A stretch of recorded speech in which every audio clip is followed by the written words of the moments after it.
You have no idea how badly I wanted to say, please move at a glacial pace. You know how that thrills me. Hello? You're currently on the phone with Kacey.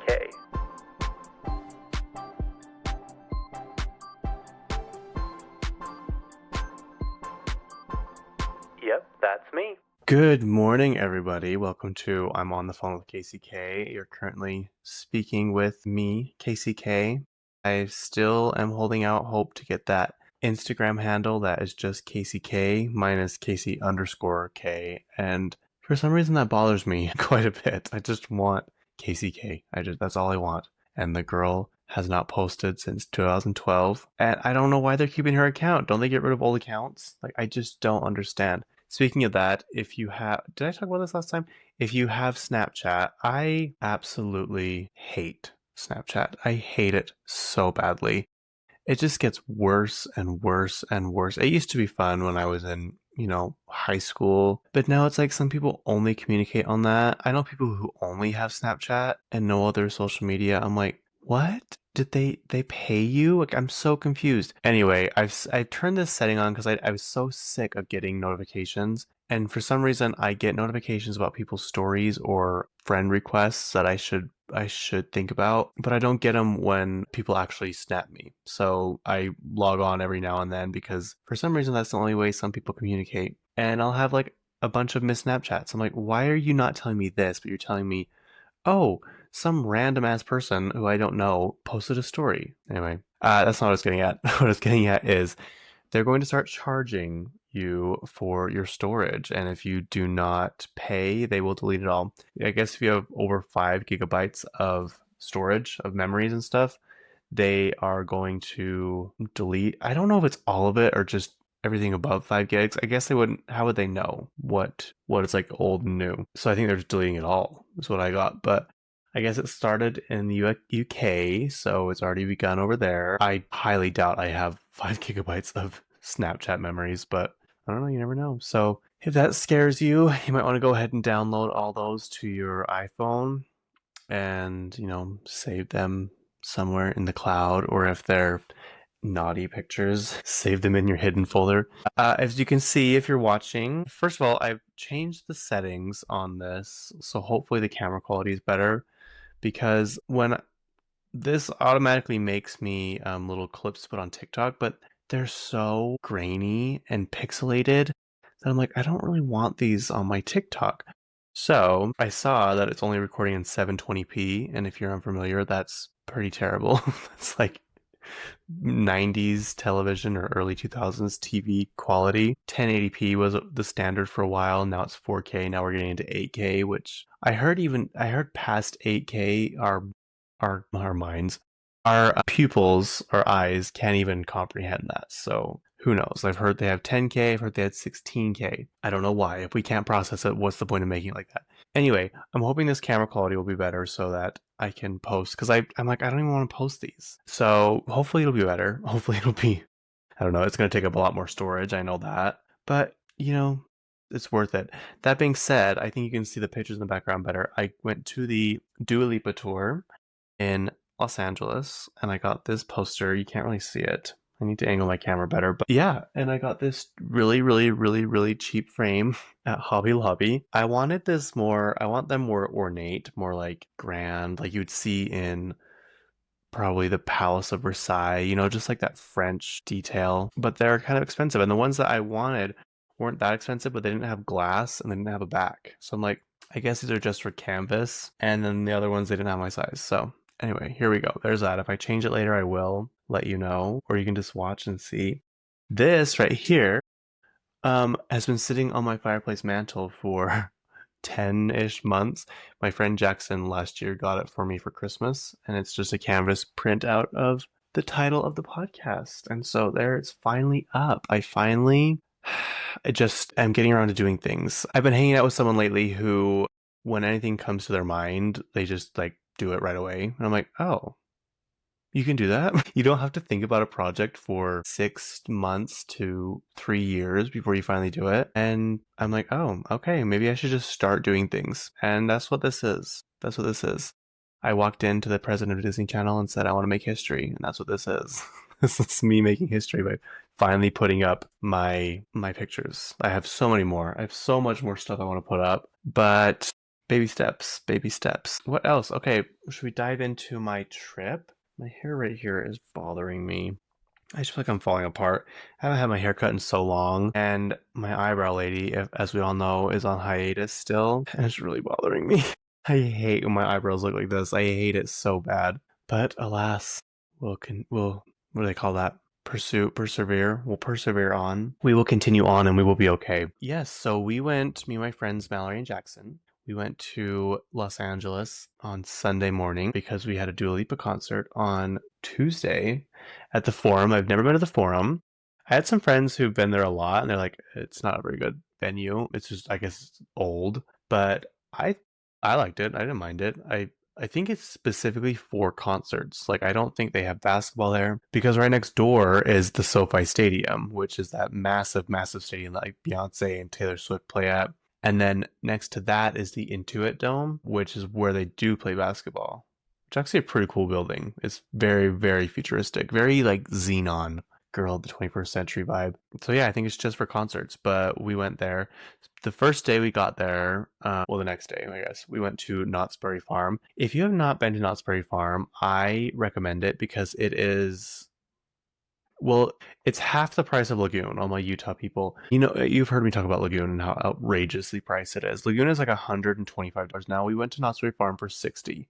And when I tell you these are actual real roller coasters, not these little teeny tiny ones they bring in and hold people over in Utah and people who have never been to a real amusement park think that these are the best rides ever. They are fun, but Lagoon's rides, they get old very quickly. Even Cannibal, like the first part of Cannibal, so fun. The last part where they dangle you over that thing and slowly twist you and then blah blah, like it's not fun. Like that was a miss for sure in my opinion. Wicked is so fun when it shoots you off, but it goes up like 12 feet. And then after that, it's just kind of like, okay, that's it. Colossus, super old. I mean, I guess you're going fast for the majority of the ride. Spider is okay. They're just kind of okay. They're not anything special. The new ride is whatever. It's like a fun, immersive ride, but it's not anything exhilarating. Like the rides at Universal, the roller coasters, are ones that are just constantly speeding up the whole time. They constantly have speed tracks, and like when you start to slow down, they just speed you back up. That's what I want. That's what I want in a roller coaster. So, Knott's Berry Farm, they do have some dumb rides. We actually waited in line for this one ride. It was so stupid. I don't know why they still have it. I have my grievances with them though. The rides are so cool. The wooden roller coaster there, one of the best wooden roller coasters I've been on in my life. So fun. So my friend Mallory had never been to anything but Lagoon. I'm pretty sure is what she said. If I'm wrong, Mallory, tell me. And we're used to the little white roller coaster, the white one at Lagoon, which is, I mean, it's still fun, but it's nothing like crazy. And we get up to the top of this hill, and the car starts to go down, and it's like a straight drop. And she is like panicking. She's trying to find anything to hold on to. And then this ride, you guys, goes so comically fast and just crazy. It's so loud, so rickety, so like abrasive, but not like in a way that's like the Matterhorn, where it's going to destroy your limbs and give you bruises for days. It's just you can't even comprehend what's going on because you're going so fast. And when I ride roller coasters, I don't scream, I laugh. I just can't stop laughing. Probably look like an insane, crazy person when I ride a roller coaster. That being said, it's one of my favorite things in the whole wide world to ride roller coasters. I guess that's why I'm laughing because I'm enjoying myself. And then they have one other roller coaster that I think about all the time. I told them we were waiting in line. We got in and we're waiting for them to like, the rope drop. And I'm like, you guys, we need to book it to the back right corner of the park because this line takes forever and I want to ride this ride. I think about it all the time. So it's kind of like an old fashioned looking car. It's like a train car or whatever, not a train car, but a roller coaster car. And it shoots you off super fast. You go up this really, really tall hill, climb over the top, and then just drop straight back down. It like you're done with the ride in like 25 seconds. Like it's so fast. But the speed at which it goes, oh my gosh, just the adrenaline. We're standing there, and Mallory's like, does this go faster than Wicked at Lagoon? I'm like, I think so. Me knowing damn well for sure that it does go faster than Wicked. And just to see the shock on their faces and how fast it goes, like I was so excited and it didn't disappoint. I did find out though why it takes so long for them to get that ride through and wait in line. The workers, I don't know if they've been trained to be the slowest people on earth, but they are the slowest, most lax, easygoing. Well, maybe not easygoing, but just like they just have no sense of urgency. They have no, like, it was so hard to watch them work. I can't even explain to you. Lagoon, in that sense, they get you on the ride and off the ride. Like, they do not waste time. They're like, okay, you hear sprinting up and down the track, like trying to get people buckled in. Not these people. Just kind of, yep, sit down. Yeah, here they check your seats like 3 times, which I guess is probably safe. I don't know if they've just been trained to go slow for like safety reasons. You guys, there's no reason. We were almost at the front of the line at all the rides, and we still waited at least 30 minutes. I'm like, granted, that's not like a bad wait time for amusement parks, definitely. But when you can see the ride and it takes you 35, 40 minutes to get to the ride and get seated, like they were sending empty cars. It was just so unorganized. And I'm like, you guys, I don't write letters, I don't complain, but I might submit some feedback because this is ridiculous. We could have rode every ride in that park 7 times because it wasn't busy. That's the thing about Knott's Berry Farm is it's really not that busy. The times I've gone, I can't really say for any other time. But they're just so slow. They're so slow. That being said, they do have good food there. I had like a kind of a Chipotle bowl there that was actually delicious. It was so good. They have Johnny Rockets, they have Panda Express, they looked like the best chicken strips in the whole world, but I didn't get them. I ended up getting we went to this Mexican restaurant where I got my Chipotle bowl. And other than that, it was a fun trip. Like I really enjoyed it. We actually left at 5 because we'd done pretty much everything. Um, yeah, I love Knott's Berry Farm. I really do. Other than that little tiny hiccup of them being extremely inefficient, I wanted to jump behind the thing and start to like boss them around. Like I could have ran all those rides better than them. And granted, they're probably children running those rides. I know at Lagoon, they're for sure all teenagers running rides, which is kind of alarming. But even in their little booths, like where they sit and do the control panel, they just had crap everywhere, like pictures of their families and just random trinkets and stuff. I'm like, no, get rid of that. Like we're not doing that. Don't. This isn't just an office. This is a place of work. There's no time for this. There's time to get people on the ride and off the ride. There needs to be better management. Other than that, the rest of the employees, very good to work with, very kind. Great park. I highly suggest it. It is probably 10 miles north of Disneyland. So if you're wanting to do more thrilling rides than Disneyland, this is a good one to go to. They have a lot of shows too, a lot of just like places for people who don't want to ride rides to like hang out and shows to watch. And it's a good park. And for the money you pay, yeah, it's definitely worth it. The next day, what did we do that night? We went back and watched Scooby Doo. That's what we did. We watched Scooby Doo, the live action one, and kind of just hung out and went to bed. The next day we got up, we went straight to Beverly Hills. And we went to Erewhon. I've talked about Erewhon on here. It's that really expensive grocery store. But you walk in, everything's so organized. You feel healthy when you walk in there. You just feel the nutrients going to your body without even having to eat anything. Like everything was so clean and organized. They have Poosh there, which is no. They have Lemmy. Why did I call it Poosh the other day? They're both the same. Kourtney Kardashian owns Poosh, which is like her version of Goop, which is Gwyneth Paltrow's company. And then she has the vitamin company, which is Lemmy, the supplement company. And they had the Lemmy bottles everywhere. But if you're wondering, you're like, why did you go to that grocery store? Just because that is where the celebrities have their collaborations with them for their smoothies. It's not called the Hailey Bieber smoothie, but it's the one she gets all the time. It's the strawberry glaze, which I got and it was delicious. It was $20. And the other one that looked good was the blue one. I, for some reason, thought Hailey Bieber got the blue one, but it's not. And that one was like a coconut something. And I'm like, you know what? Coconut is so hit or miss for me. I don't think I dare try that. But I was very pleased with my strawberry one. And it was $20, but I'm like, I know that these products are delicious and healthy and top notch. So I'm not gonna complain. I it's definitely not something you get every day. That's the thing. Being in Beverly Hills, they have other Erewhons too. Just so you know, we went to a place on Manhattan Beach the night we got there and had dinner. I can't remember the place of it. It was super super good. Let me see if I can find it. Manhattan Beach restaurants. Actually, I'm just going to do Google Maps because there were two we were going to go between. They were right next door to each other. And the one Mallory and Jackson wanted to go to, and I'm like, it looks kind of boring in there. The other one was like old fashioned, like the bricks were exposed. They had just like random trinkets on the wall, which I love when people have like eclectic tastes. So that's kind of what that vibe was going for. And it seemed just like old fisherman vibe. But the other one was more modern, contemporary, very clean, which I'm sure would have been good. But I'm like, that looks like a place that are going to give you like one teeny tiny bite of food and call it good. I'm like, I don't want to do that.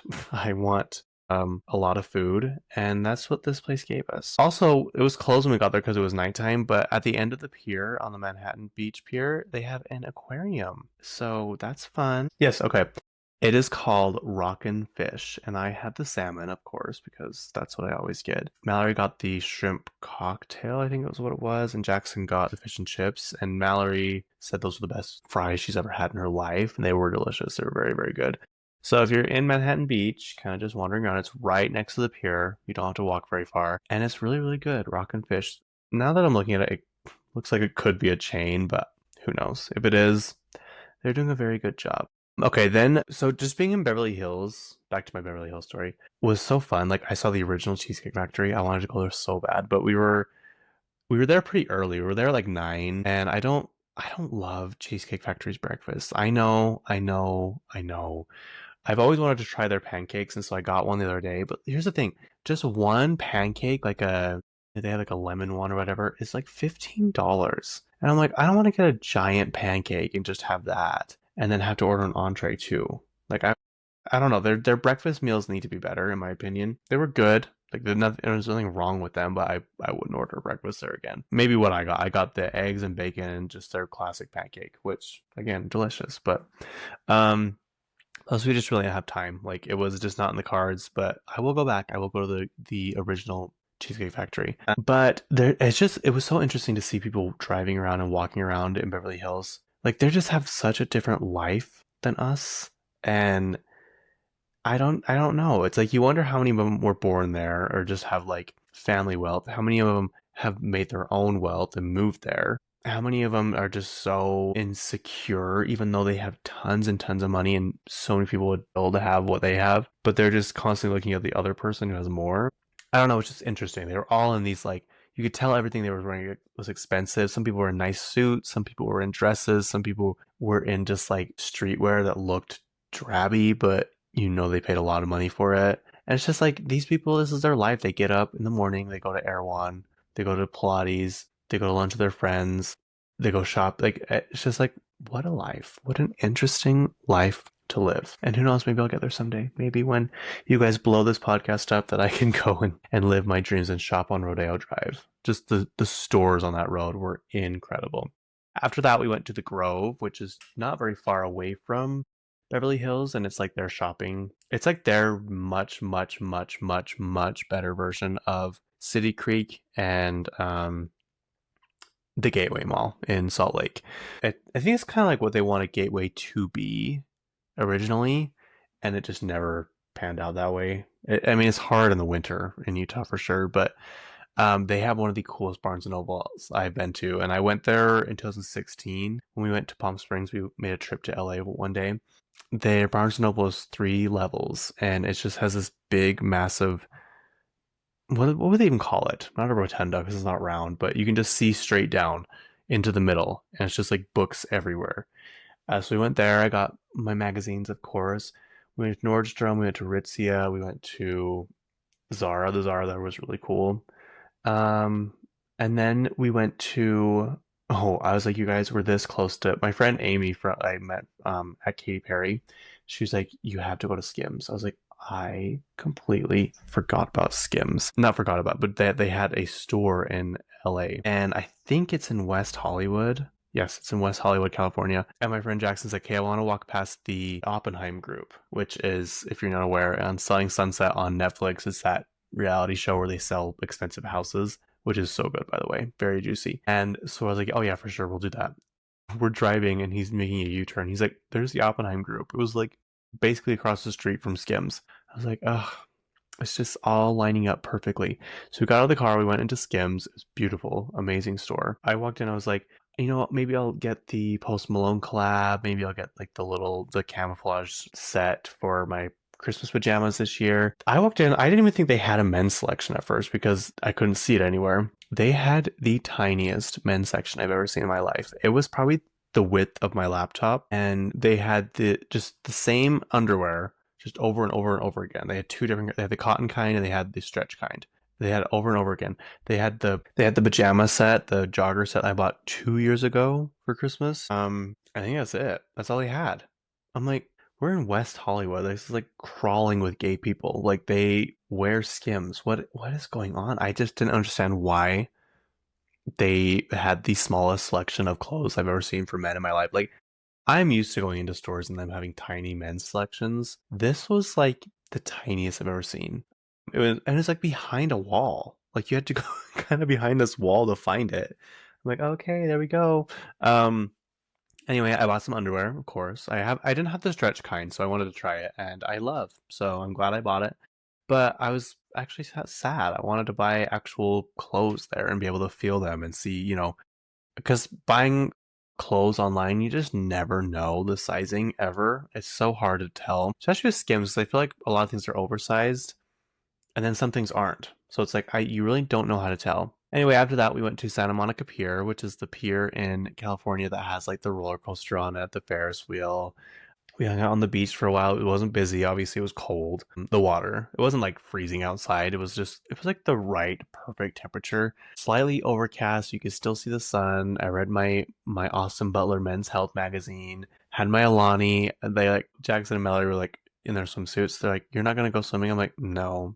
They're like, "Why?" I'm like, "I'm just really not a beach person, especially in California because the water is freezing. Plus, I just don't like my body again right now. I've gained pretty much all my weight back, and I just don't even want. I don't want to. I don't want to feel sandy. I don't want to feel salty. I don't want to stink. I just don't care to go in the water. And she's like, you don't even want to put your feet in the water. I'm like, no, I am so happy right now. You have no idea. Like I'm just sitting on this blanket, reading my magazine. The wind is blowing. I can see the pier in the background. It was just, oh, it was pure heaven. It was pure ecstasy. I ate it up. After that, we went onto the pier. I bought some sunglasses for the concert. Jackson went and got some food at Bubba Gump's, and Mallory ended up doing that as well. And yeah, it was just such a good trip. Then we went back to the house, got ready for Dua Lipa, had quite a few shots. Jackson ordered a shot of vodka at this restaurant, the one I was talking about, the Rock and Fish one. And we forget we're not in Utah anymore. So they brought out a glass of it wasn't full to the top, but it was like half full. Like that's not a shot. That's that's a drink. He was gulping this vodka down. And if you're unaware, a shot you're not supposed to gulp down. You're just supposed to take it and you're not supposed to chug it. So the fact that he had to was crazy. So we took some shots before we left to the concert and we got to the concert very, very early. I thought it was going to take forever. I've heard nightmare stories about the forum and parking and everything. So I'm like, well, we're going to get there.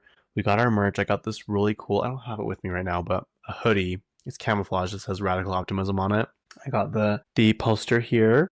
I got a tote bag. And what else did I get? I think that's it. Anyway, this is the third time I've seen her. I've seen her for every album she's released, and she is just born to be in it. She is just God's favorite person. It's just not fair. She's hot, she's talented, she's organized, she's fun, she has more energy than I've ever seen anybody in my life have. She has good style. She has a book club. She's a philanthropist. She's engaged to some really hot, well, not some, to a really hot actor, Callum Turner. She's funny. She's nice. She doesn't get into drama with other celebrities. She is just, I don't even know, like, how does someone become like that? Like, I know there are people who have all this other stuff, but they have issues other places. Like, she literally has never, in my opinion, had or in my recollection, had beef with any celebrity other than DaBaby when their song was almost at number one, Levitating, and he came out with that homophobic statement. Her song probably would have went number one, but she pulled it from radio because she didn't want it to be associated with him anymore, and she condemned it online. Like She is just a good person. I can't. She brought out Lionel Richie to sing with her. I did find out the next day though she brought out Gwen Stefani. I'm like, I like Lionel Richie, but Gwen Stefani would have been so good. She sang a No Doubt song with her. I mean, just the visuals, the dancing, the vocals. Her songs are good. Like me and my friend Edgar were talking. Like she doesn't really have any haters. There's not anyone that's like I hate her. Like I mean, obviously I'm sure there is, but she's very good at being consistent and people knowing her songs and liking her songs, but not having like crazy, crazy, crazy fan bases, but not having crazy, crazy hate trains. It's so fascinating to me, you guys. You have no idea. I think about this all the time. Just, I don't know. I've always known she was organized because when I read articles about her, like when she was starting, she's like, oh yeah, I've been organized since like pretty much I was little. Her parents say that. They're like, she's way more organized than we are. Even at like 10 years old, she was super organized. She creates lists of everything she does in each city, all the restaurants she likes, all the clubs she likes. That's another thing. After the concert, she goes out to the clubs with her friends in every city. And it's like, girl, how do you do this? This is crazy. Anyway, 4 nights sold out in the Forum in Los Angeles, and it was worth it. I loved it. I told my friends, I was like, we're going to, how long have we been talking? 32 minutes? Oh, you guys, I'm so sorry. I'm so sorry. Anyway, I told my friends, I was like, okay, we're leaving at 6 a.m. tomorrow morning. They're like, what? I'm like, I'll drive. Don't worry. I'll drive. I'll get us out of here. I hate, hate so badly leaving from a trip after like 10 a.m. I just feel like you just can't get home and get settled in and get your laundry done and just kind of relax if you get home late. I hate it. I hate getting home late from a trip and then having to get up and having no time to prepare for the next day and be ready and just kind of like chill before you have to go back to real life. And it takes like 9.5 hours, probably more like 11 with all the stops you have to make and whatever to get from LA to Utah. And I'm like, look, I'll drive. I just want to get home like so badly. When a trip's over, I just want to be home. That's like one thing I wish I had teleportation stuff for is, and I would just use it for that. I feel like you can only use it for this. I'd be like, okay, that's fine with me. As soon as the trip's over, I'm gone. I'm out of there. I'm home. Yeah, so I drove from LA to St. George and we were home by 5. I loved it. The sun was still up. I was a happy, happy boy. And I had time to get home and unpack and sort my laundry and take a shower and, read my magazine. Like, it was great. It was such a good trip. I love traveling to see people in concert, but it is getting old um, because it's kind of expensive. Like, I really, really miss people coming to Utah. That being said, Doja Cat just released her. Did you know? So part of the phase on the Delta Center that they're building, I was wondering what they were doing. It's a parking garage. It'll fit 450 cars, but they're literally attaching it to the Delta Center. I'm like, that is actually a pretty good idea. I don't know how they have room for that. There's really not that much room, but they're making it work. Benson Boone was just there. Tate McRae was there when we were in LA. So people are coming. I shouldn't say that, but Doja Cat just released her pre-sale and like the cheapest tickets were like $200 for like really far away seats. I'm like, I do love her, but this is probably going to be a concert that I'm going to wait until last minute to see if tickets drop because it's just it's so ridiculous. I remember when like Upper Bowl was like 75, $80. Now like a warehouse concert costs that much. And like lower bowl seats are $300 or $400. Floor seats are $500 or $600. Like it's just I don't know. It's really, really sad. I read an article yesterday. I don't know if it's the mayor, the governor, the senator, what of Denver, Colorado. But he's trying to get this new stadium built. It's going to cost 950 million, which in my opinion, that sounds very low for a stadium. Does that say normal? I feel like stadiums nowadays are a lot of money. Anyway, he he cited Beyonce as one. He said Beyonce did not come to Denver because she only does enclosed stadiums. So like she doesn't do open air ones. And he's like, if she would have come here, we estimated that our economy would have benefited $2 billion just from Beyonce coming to concert here. And so that's kind of his reasoning for trying to get this new stadium. I'm like, you know what? Go off King, because that is true. I mean, these celebrities bring in massive amounts of money just from the surrounding areas. There's people be staying, people driving in, the airport, restaurants, shopping, just all this stuff. They bring in tons of money. It's not just them coming and having a concert and making a bunch of money and leaving.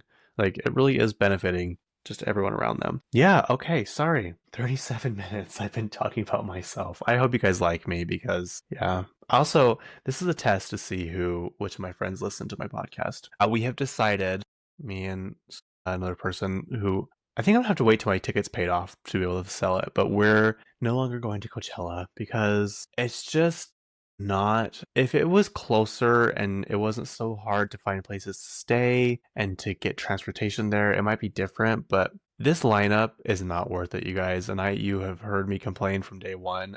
Sabrina Carpenter, Slater, and Addison Rae. I would love to see all them, but I've already seen Sabrina Carpenter. I feel like her show would be better at the Delta Center where I saw it. The only thing I would love to see is House Tour, but there's really no guarantee she's gonna sing House Tour on her set list. I cannot. I just can't with Justin Bieber. I'm sorry. I'm not gonna say I hate him. I can't. I really don't care to engage in his content, support him and the way he treats Haley. Like I really don't care about Justin Bieber. Carol G, I have nothing against. I don't know her music. Other than that, like it's not a good lineup. It's actually a really, really terrible lineup, and it's sold out now. So I'm like, I don't want to be surrounded by hundreds of thousands of people barely being able to move, no cell phone service for something I'm really not even that interested in being in. So sorry to people who wanted me to go, but I'm no longer going. This year was plenty. Hopefully the 2027 year will be worth it. But it's one of those decisions, when you make it, you're just instantly at peace. Like you have no regrets. You have no like sadness or kind of like mixed feelings about it. Like as soon as we decided, we're like, I can breathe. Like it just felt really good. So anyway, we'll see who listens. Which one of my Coachella groupies listen? Which I don't think any of them do. So okay, let's talk about this. This is obviously Taylor Swift's new album, The Life of a Showgirl, and it is getting major mixed reviews. I don't know why. I love this album. This album's so, so good. People are saying it doesn't even have the aesthetic of the showgirl thing, and I'm like, I think that's why. I think that she wanted to show that it's not all glitz and glamour and diamonds and tassels and that kind of vibe. It's like really cutthroat. It's lonely. It's you just never know when you're gonna get canceled. You never know when some like another person in the industry is gonna come after you and just keep making digs at you and be mean to you. I don't know. And to all the people that are saying she's 35 years old, she needs to stop doing diss tracks. No, you wouldn't ever say that to a rapper. You would never say that. Rappers are in their like 50s and still having beef. Like let her live. And it's not like she just came out of nowhere. There's valid reasons. If you're wondering what I'm talking about, there's a song on here called Actually Romantic, and it's very, very, very much geared towards Charlie XCX, which I think I've talked about this before. She opened up for Taylor at the Reputation tour, and she did an article after and said, it was all right, it was fun, it was great, but I just felt like I was singing to 5-year-olds the whole time. And everyone's like, gee, thanks. And people are like, well, that is kind of true. She has a younger fan base. I'm like, that is true, but she also has adult fan base too. Like it's not just kids she's singing to. There was that. There was the photo shoot she did with a severed hand with a friendship bracelet on it. Um, that was very much geared towards Taylor. Two songs. What was the other song that she sang about her? Everything. No. Sympathy is a Knife is apparently about her being insecure around Taylor Swift. And there was another song about. Let me see if I can find it. Charlie songs about Taylor Swift. Sympathy is a Knife, and what was the other one? I just saw it the other day. Dang it, I should have wrote it down. This is why you always, always, always write things down.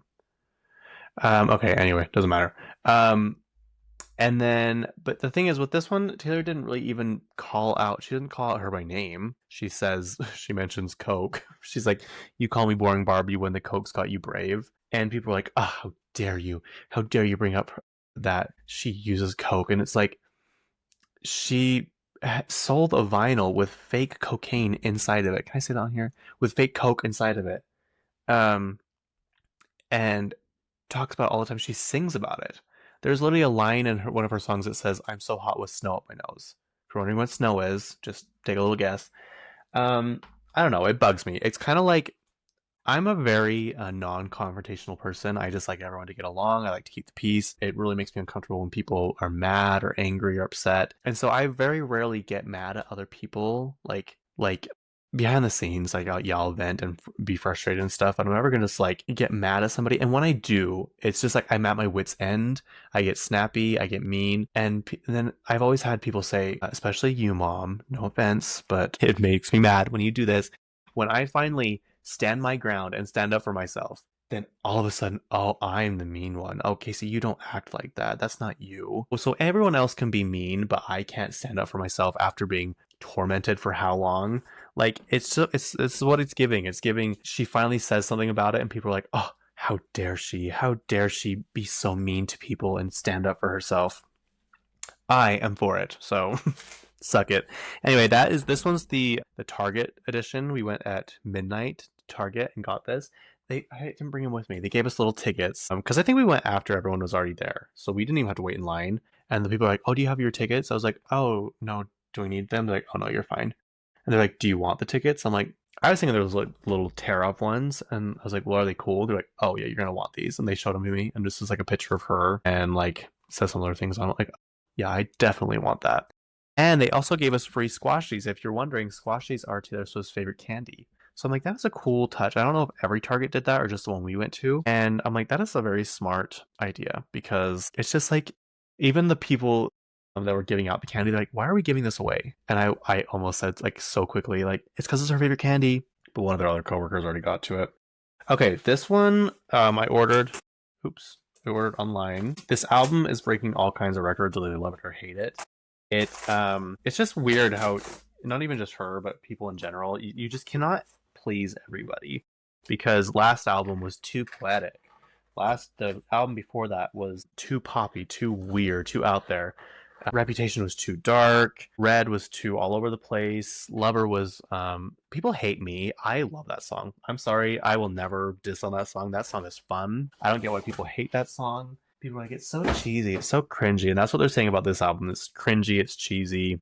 I disagree. I think it's fun. I love it. It's just a very different. It's very different from Torture Poets Department. So it's like I don't know. Usually when people do the same sound over and over again, people get mad and annoyed, and it's like, well, okay, but that's their sound. So it's like they changed it up, like when Katy Perry changed it up for Witness, and people destroyed her for it. So poor thing.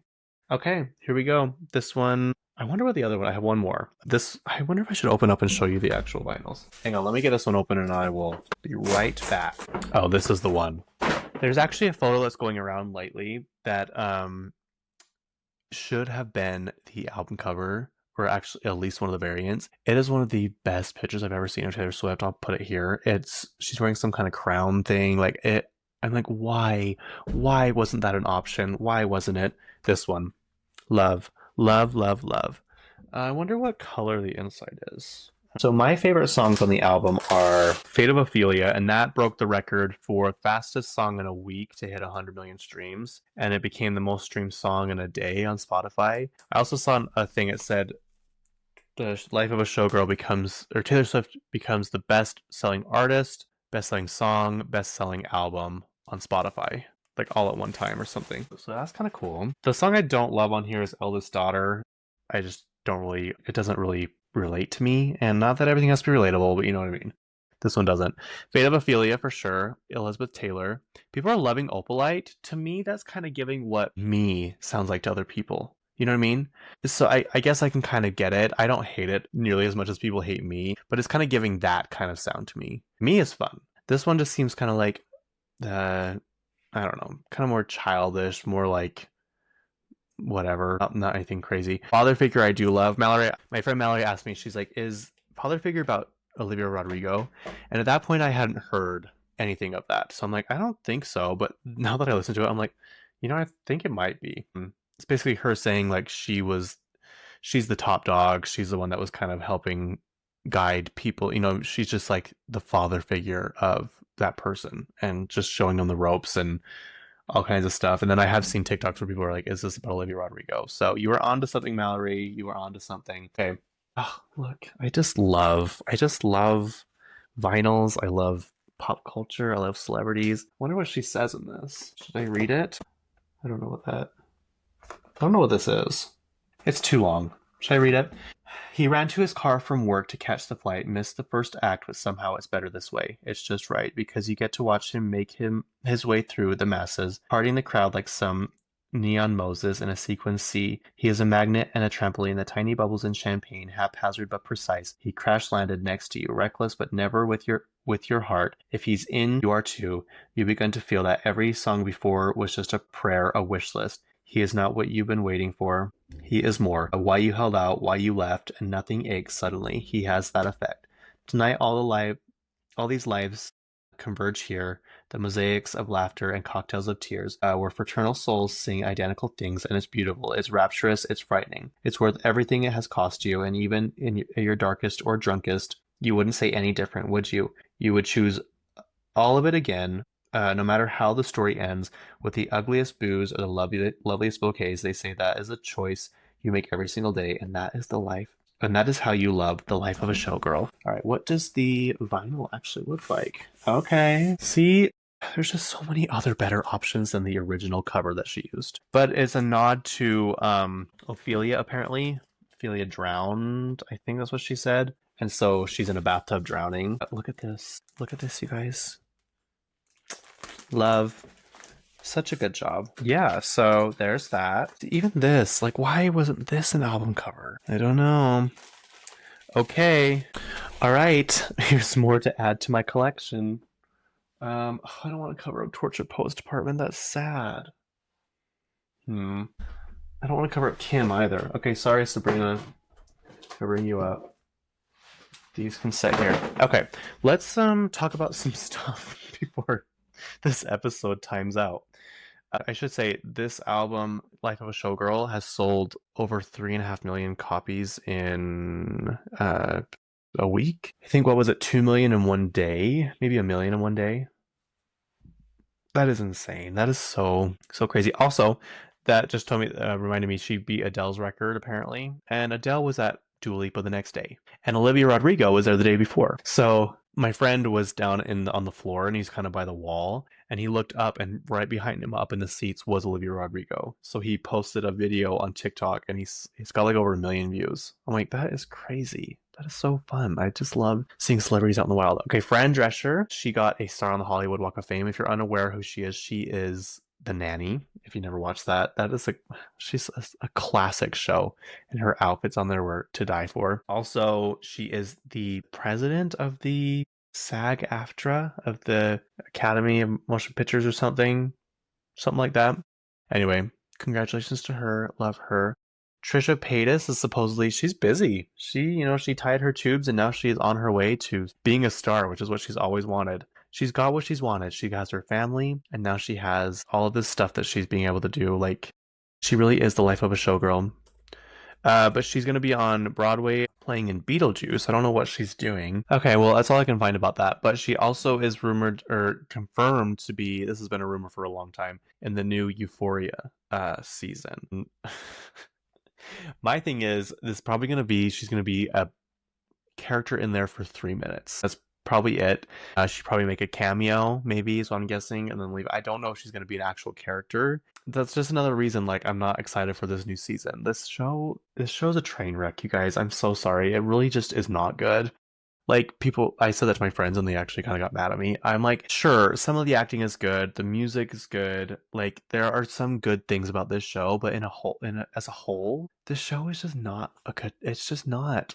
It's so unrealistic. It's so out there. I don't know. There are some, like, I love the love scene between Cal and his friend in high school when he's younger. Obviously, Zendaya's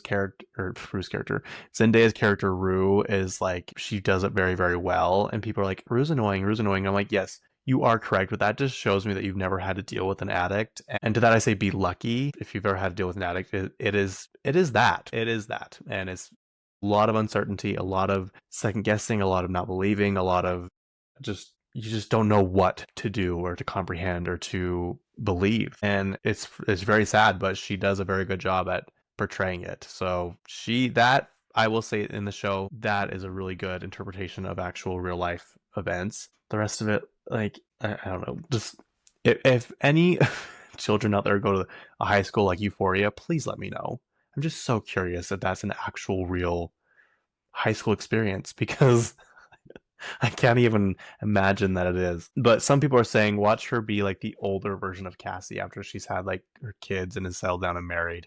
And I'm like, I could see Trisha Paytas being that, but we'll have to just wait and see.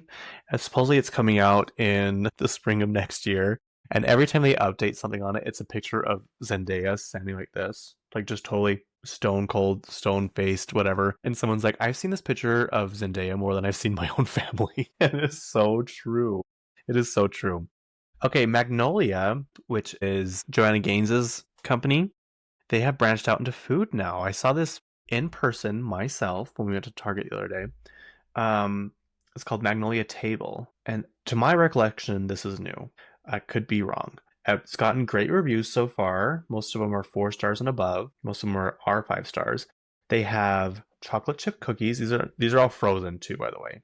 It's not like a mix. You warm them up, obviously. Joe's buttermilk frozen biscuits. Those look good. Silo cookies, cinnamon rolls, classic sugar cookies, and banana bread. So there is that. Maybe I'll stop and get that today. Yeah, I love the packaging. It's very, very, very vintage. Very Joanna Gaines. She's also someone who's just unproblematic and organized, and you can just tell she just takes care of herself. She cares about what she puts in her body. She's not chugging Alani's like I do. I don't know. There's something about her and just the way that her and Chip handled the whole gay couple thing on their show. I don't know. It really made me like them a lot more because you just never know. You never know with people like that. They don't go to church, I'm pretty sure. If they do, it's newer because I specifically remember them on a podcast, I think it was Oprah, saying that they don't have a religion. But when this whole like homophobic stuff came out about their show, in it, someone talked about their church and how people at their church would react to this. I'm like, I don't know if they're just assuming they go to church or if they have started going now, but from what I remember, they didn't.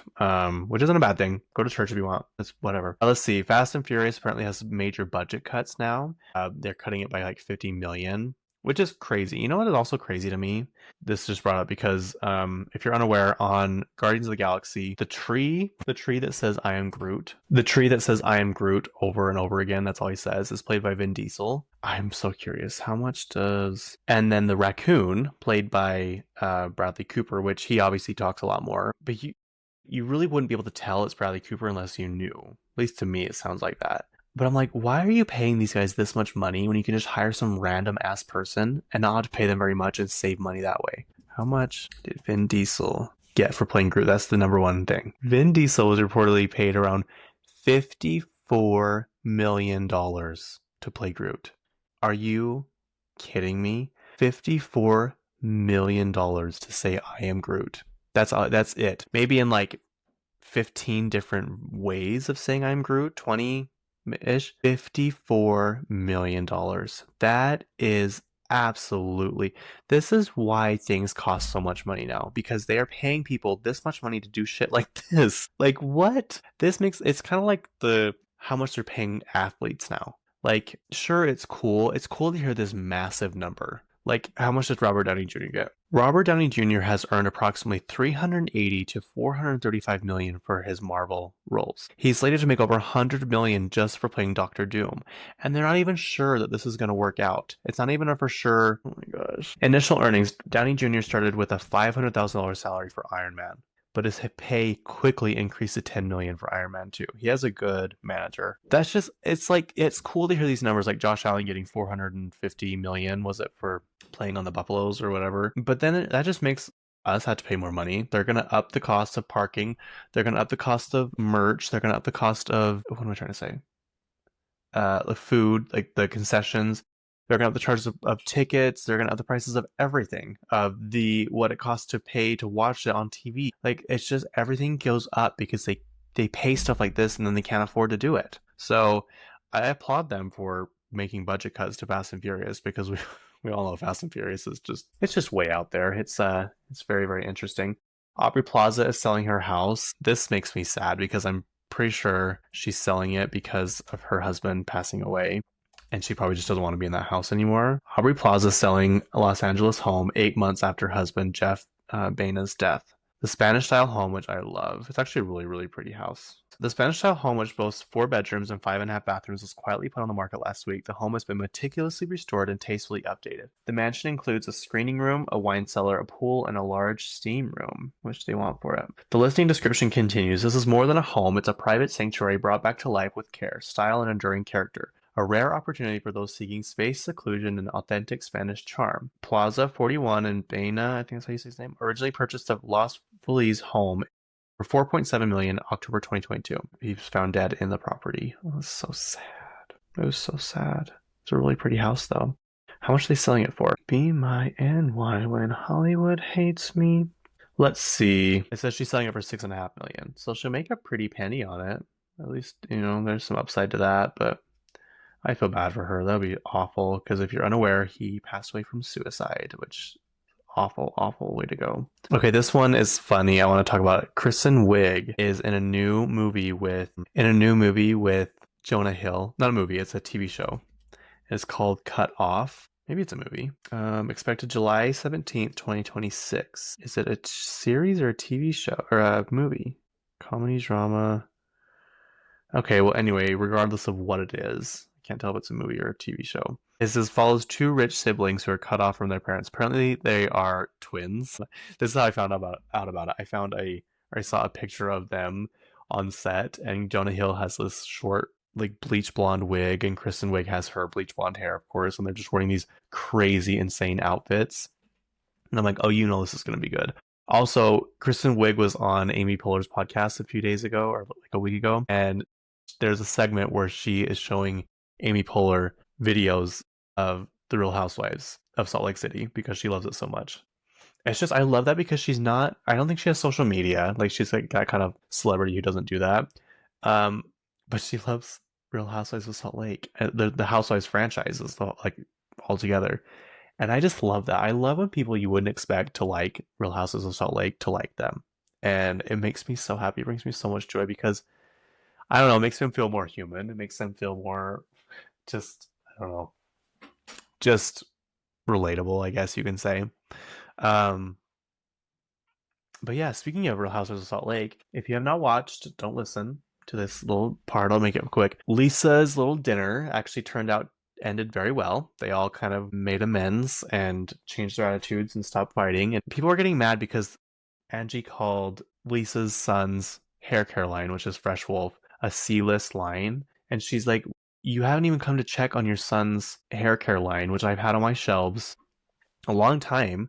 And I'm trying to be kind and, have them out and so people can buy them. But she's like, to be honest, it's a C-line product. Like, I'm not gonna, my products on my shelves are top of the shelf A-line products. And people are like, that was rude. Heather's like, that was uncalled for. You don't say that. All of them were like, that was so low. You didn't need to say that. I'm like, she's not wrong. Like, it's a fact.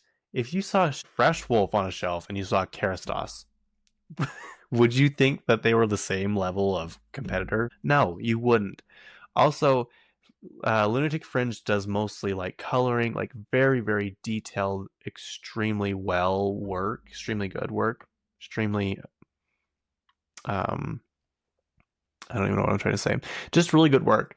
And they're really not catering towards young kids, young guys that want Fresh Wolf products. And so they kind of made amends of that. And the next day, Angie gets a message, or no, Lisa's assistant shows up to Angie's salon, and she's like, "Hi, I'm here to pick up the Fresh Wolf product for Lisa." And she's like, she thought she was joking. She's like, "Are you serious?" She's like, "Yeah, she just sent me over here to pick it all up." And then she sent her a Venmo, like a payment of $600.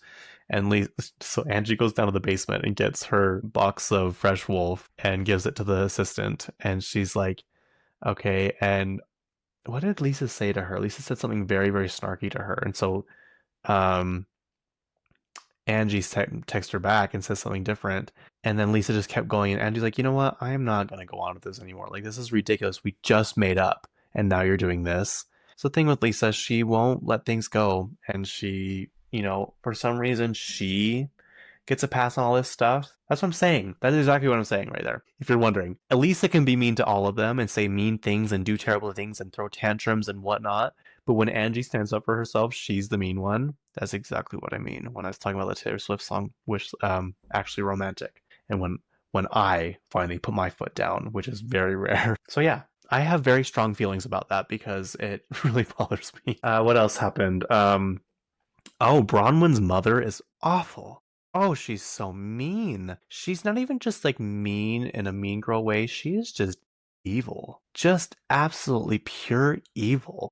And she's living in Bronwyn's house. I'm like, girl, you better watch. Like, you should be kissing Bronwyn's feet. You're living in this mansion with all like anything you could imagine or want, and you're still treating her like garbage. There's a story that Bronwyn tells. Apparently, she was pregnant at the same time as her two older sisters, but Bronwyn's was I don't think she was underage, but she was definitely in college and she wasn't married.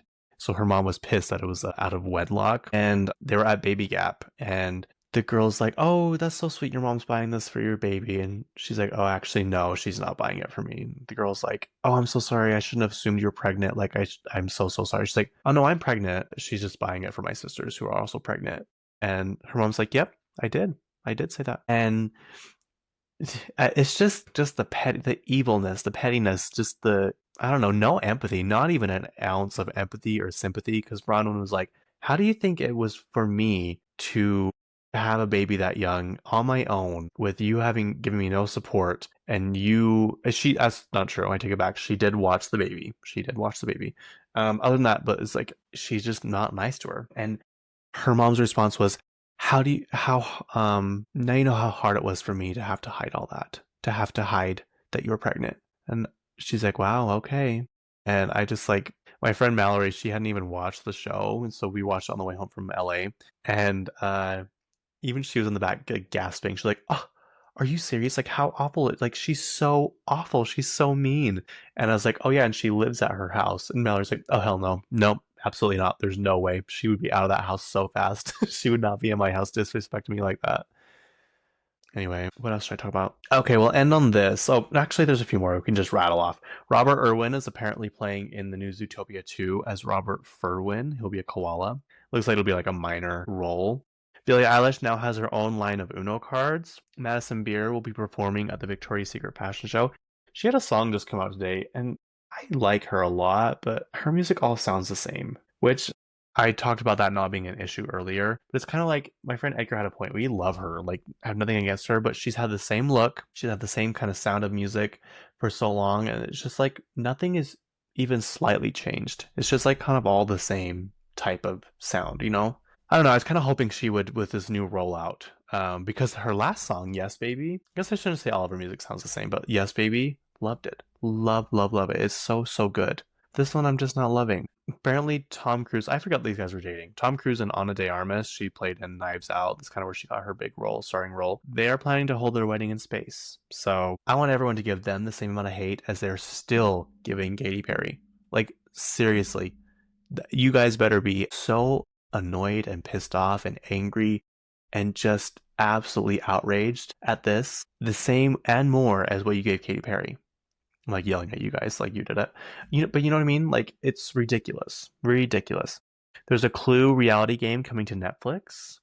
No Doubt apparently has a residency coming to the Sphere in Las Vegas. I think it's kind of a rumor-ish. Post Malone, sorry, I just saw another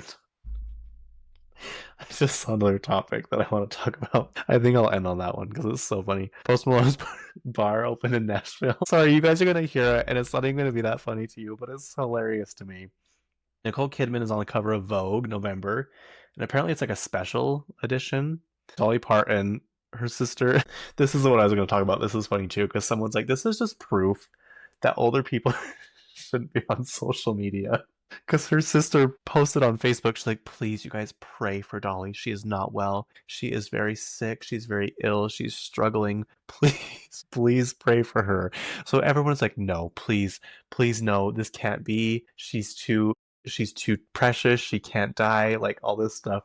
And apparently there's a photo that went around Dolly Parton. Sorry, I keep thinking about that. Other thing you want to talk about. And it's not even funny. This is also funny too. But there's a picture of Dolly Parton laying in a hospital bed, and she looks terrible. She looked like she's basically death herself. And Reba, who apparently is pregnant in the photo, holding Dolly Parton's hand. So it looks like Reba is posting this photo of Dolly Parton dying while Reba's pregnant. And so Dolly talked, she did a video and posted it online. She's clearly sitting like behind these cameras doing interviews and all this stuff. She looks fine. She looks great. And she's like, hey, come here for a second. She's like, I just want to say that I'm okay. Like, I'm fine. I'm good. I had like maybe a little bit of health problems after my husband died because I kind of stopped taking care of myself for a little bit. The doctor said I need to do these few things. I'm okay. Everything's good. We're good to go. She's like, did you see that silly little photo that people had going around, that AI photo of me basically knocking on death's door and Reba's standing there? And then even Reba made a video about it. And it's like, we all know you're too young to die and I'm too old to be pregnant. So it's so funny that people believe all those AI stuff. Anyway, okay, what I'm gonna end on is this because I think it's so funny. I just want to know how the people complained about this enough to get it passed into law because it's so true. So I don't know if anyone else notices this, but when commercials come on, they're always a million times louder than the actual TV show. Sorry. I'm just imagining a lot of old people sitting in their chairs watching this, and like the show cuts to commercial, and it's just like so aggressively loud because old people, if you're unaware, already have their TVs up to 95% volume. So this just makes it even funnier. But apparently, there's going to be a law passed in California where the commercials have to be the same volume as the TV shows that are playing. And for some reason, I think that is so funny. I'm sorry. It is hilarious to me because I'm just imagining it. Just imagining each step. Like when the commercials come on, the old people, I love when old people are like, God damn it. I love when they say that. I love when they get mad and irritated over stupid little things. So it's just like from that to who they complained about it to then get to lawmakers in California to them to actually put it into bill. I just think that's so funny. Okay, guess we'll end on that. Sorry, I'm gonna turn the camera off and laugh even longer because I just laugh at the dumbest things. I'm so sorry. Me and my friend Sandy's humor is so weird and ornate that when we try and tell people what we're laughing at, they're like, that's not even funny. I'm like, I know, but you wouldn't get it. It's just not something you would understand. Anyway, thank you for listening. If you want to listen on YouTube, you can. I actually am behind on putting these up. I know. I'm sorry. I'm sorry. Also, my necklace has been crooked the whole time. I'm on Spotify, obviously. You can watch me if you want to see what's going on in the background and stuff I'm showing you. Go right ahead to watch. You can watch on Spotify and YouTube. Not on Apple, though. You can listen on everything else. Follow me on Instagram, Kacey_K. The underscore is still there. On the phone with Kacey K. Follow me on TikTok, whatever. Anyway, thank you for listening. And I don't know, just I can't stop thinking about that. Anyway, Kay, thank you. Bye.